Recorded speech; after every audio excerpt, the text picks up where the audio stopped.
So I have here a whole bucket of guineps. Low key, it's really clicking to me that okay, grapes are one of my favorite fruits. I also really like guineps, but it makes sense. It makes sense. But I have a little story.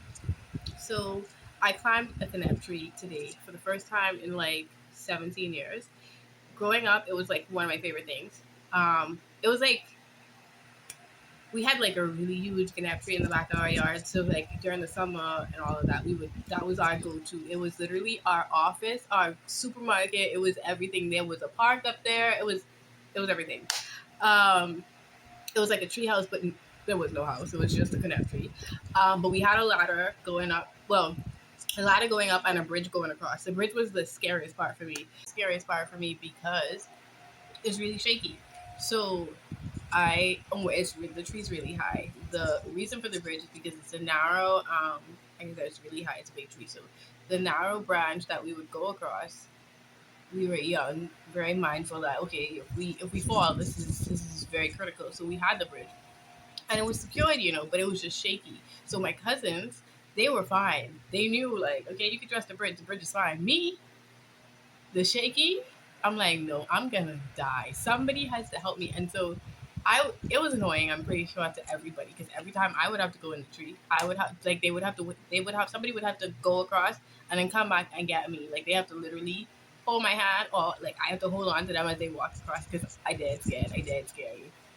And like in hindsight, I'm even reminded like I have this like island like in my mind. I'm like, oh, I'm an island, I'm fine, I don't need anybody, I don't want help, but like growing up, like if they didn't help me, I would have never known nothing but no kidnap tree. First of all, I would be on the ground waiting for somebody to drop a kidnap in my hand or on the outskirts. We had a little grocery store. It was like down by the other side. The part of the tree that was like low, and it was kidnaps there, and the branch was like limber enough that you could pull it down and you could. Yeah, I would have literally only experienced the grocery store. I would have never been able to go to the work, go to the office, go to my house, make a little dinner.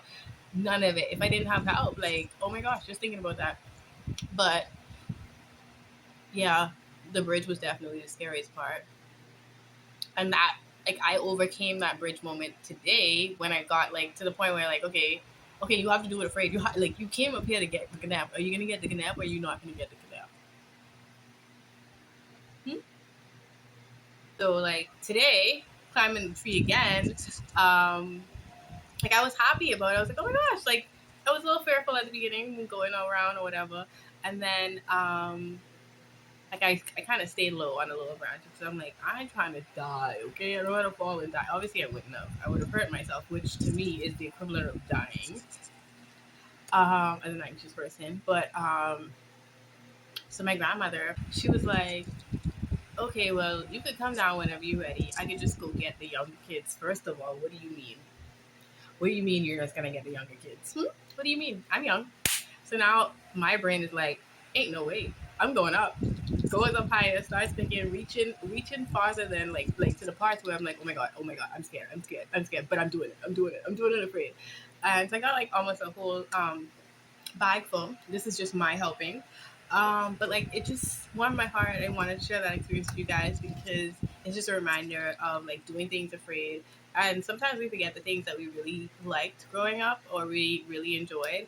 And those little reminders are always nice. 17 years later, in like a nap tree, oh my god, the joy. Oh, anyways, thanks for watching. Bye.